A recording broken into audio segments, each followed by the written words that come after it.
Dona Ruth, mãe da cantora Marília Mendonça, entrou com um recurso para contestar a decisão provisória que concedeu a guarda unilateral de Léo, filho de Marília, ao pai da criança, o cantor Murilo Huff. De acordo com o portal Léo Dias, a avó da criança deu entrada no processo judicial na quinta-feira, 3 de julho. O caso corre em segredo de justiça. A polêmica entre Dona Ruth e Murilo Huff se intensificou após a avó perder a guarda do neto. Nas redes sociais, a defesa de Dona Ruth repudiou o que chamou de circo criado por Murilo Huff em relação ao caso do filho. A defesa de Dona Ruth também garante que apresentará novas provas. Em comunicado, afirmou que, abre aspas, a exposição que o autor vem fazendo do processo demonstra que a sua preocupação não é e nunca foi com o bem-estar da criança, mas sim transformar o caso numa situação circense e obter a almejada atenção da mídia, tal qual ocorreu no falecimento de Marília. Fecha aspas. O advogado responsável pelo caso, Robson Cunha, também acusou Murilo de expor o caso apenas para obter visibilidade na mídia. Ele garantiu que Dona Ruth permanecerá em silêncio enquanto o processo tramita na justiça. Abre aspas. A avó, visando exclusivamente a saúde e o bem-estar do neto, que sofre muito com toda essa exposição, permanecerá em silêncio até o resultado do processo. Seu silêncio demonstra seu compromisso com a proteção do neto, seu bem maior, fecha aspas, justificou o advogado. O juiz do caso retirou a criança dos cuidados de Dona Ruth com base em indícios de negligência parental. Entre as provas apresentadas estão áudios de conversas entre ela e as babás do menino. A criança é portadora de diabetes mellitus tipo 1, condição que exige vigilância constante, aplicação diária de insulina e alimentação controlada. O documento indica que Dona Ruth teria escondido medicamentos, laudos e sintomas de Murilo. Mensagens como, não fala para o Murilo que ele está tomando antibiótico, fecha aspas, ou esconde o remédio e o Murilo quer se meter onde não sabe, o pai da criança, teriam sido usadas como provas. Meu amigo, não é brincadeira não. Bom, mas para falar sobre esse assunto, para a gente entender melhor como funciona essa questão de guarda de menor de idade, de acordo com a lei, eu recebo aqui a advogada Renata Frias. Muito boa tarde, doutora Renata, que prazer em revê-la. A última vez você veio presencialmente aqui no nosso jornal, mas é uma honra recebê-la novamente aqui. Questão complicada essa. Boa tarde de novo e muito obrigado pela presença. Boa tarde, Dom. Boa tarde para todos os telespectadores. É uma alegria para mim estar participando do jornal com você. Vamos lá. É uma questão delicada, mas o tribunal enfrenta questões como essa todos os momentos. Você tem alguma pergunta ou posso falar? Não, pode. Você começou falando que é uma questão complicada, sensível, mas é muito mais, né? Está muito mais dentro da rotina do que a gente imagina, não é isso? Sim. Quando a gente fala em guarda compartilhada, ela já demonstrou uma mudança do tribunal, que já vem olhando para essas novas configurações familiares, e ela visa permitir que o menor, a criança, seja cuidada por ambos os genitores ou ambos os lados da família. Então, a lei, de certa forma, ela incentiva a guarda compartilhada. Só que para que a guarda compartilhada funcione, é fundamental que haja harmonia entre os dois lados que cuidam desse menor. E é o que a gente começou a ver esse desalinhamento acontecer, não só nesse caso, como em tantos outros que estão presentes no tribunal. Muito bem. Essa questão da alienação parental, que é o que foi alegado, né, pelos advogados do pai e etc. Tem, inclusive, uma certa polêmica de alguns movimentos que acham que isso não deveria existir e etc. Eu, particularmente, aqui falando de uma perspectiva muito de cidadão e também de pai, né, de fato, há em alguns momentos, né, a gente tem alguns quadros, algumas coisas que são concretas. Pai que abandona filho, pai que tem o abandono financeiro, mas também o abandono, né, com a presença, ausência. Ótimo, o abandono afetivo. Tem também mãe que usa isso contra o pai nos processos, enfim. Então, a justiça ela precisa, né, olhar para né, todas essas possibilidades, né? E, então, assim, é muito ruim quando a gente é radical numa coisa, fala assim, não, tem que ter ou não tem que ter, né?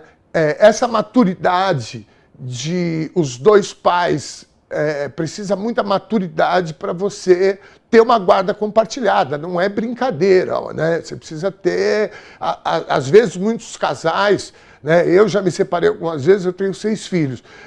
Às vezes acontece realmente, principalmente no início da separação, toda ruptura ela traz um pouco de, né, constrangimento, inconveniente, às vezes um pouco de mágoas.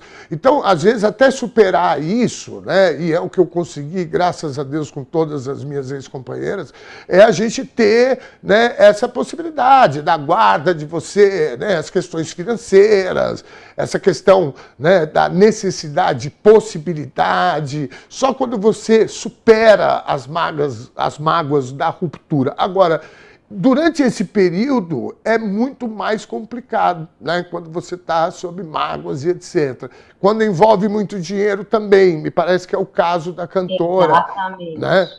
Eu queria que você falasse um pouco falando sobre da como é alienação. Ok. Falando da alienação parental, que foi o primeiro ponto que você colocou, de fato existe uma proteção contra esse tipo de atuação. O que é alienação parental? Quando uma das partes evita, dificulta, obstaculiza a convivência do menor com o outro lado da família. Então, a lei também protege isso.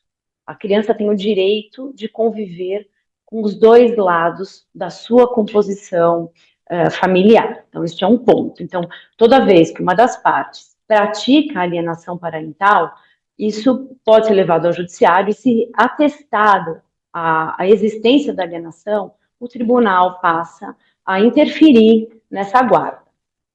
Mas um outro ponto importante, porque essa é a tese de uma das partes.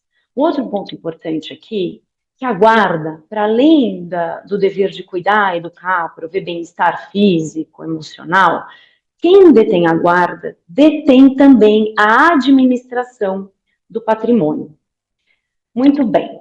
Nós não estamos falando, neste caso, como em tantos outros, de patrimônios simples, né? Neste caso, indiscutivelmente, é um patrimônio muito vultuoso. E toda vez que a disputa de guarda, em que o menor ou o herdeiro incapaz seja detentor de um grande patrimônio, o Ministério Público atua também com muito rigor, né? Não só o Ministério Público, como o juiz, com o objetivo de aferir se de fato o interesse é no cuidado afetivo ou se tem algum interesse patrimonial, um interesse que vai além desse cuidado afetivo.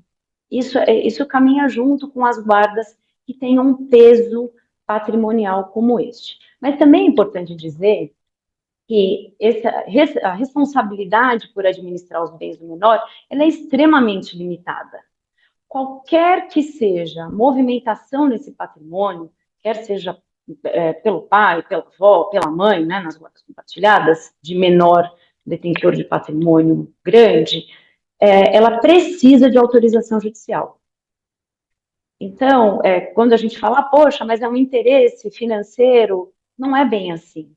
Porque o poder público, juiz e Ministério Público, vão blindar esse patrimônio, proteger esse patrimônio até a maioridade do menor. Então, isso é bem importante colocar, porque também há muita especulação.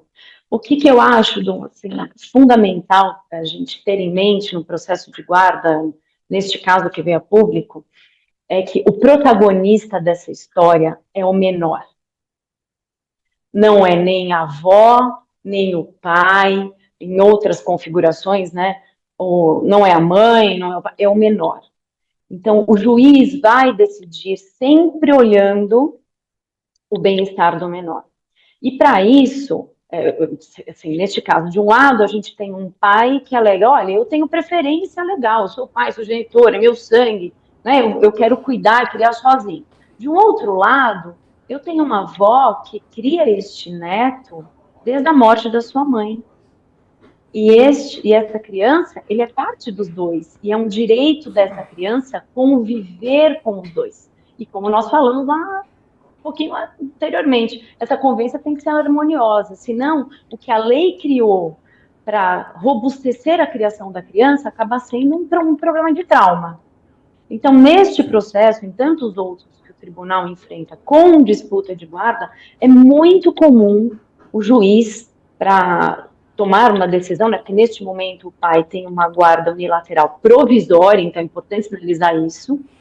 Essa decisão vai ser ou não confirmada, numa decisão posterior, e o juiz certamente vai realizar estudos psicossociais que vão avaliar os vínculos afetivos que essa criança tem para com a avó e para com o pai, a estrutura familiar que cada um oferece e como que é esse ambiente de convivência, para a partir daí tomar uma decisão, lembrando que favoreça o melhor interesse do menor, porque ele é o protagonista dessa discussão, né? Por mais que sejamos sensibilizados, quer pela questão do pai, quer pela questão da avó, não vamos nos esquecer que a melhor decisão é a decisão que for mais confortável para a criança, em todos os casos. Então, interesses outros sempre pode existir mesmo, né? Você colocou, não é uma questão aqui, porque tivemos, infelizmente, a morte da mãe, mas às vezes a criança fica no meio de uma disputa emocional, uma disputa de ego do casal,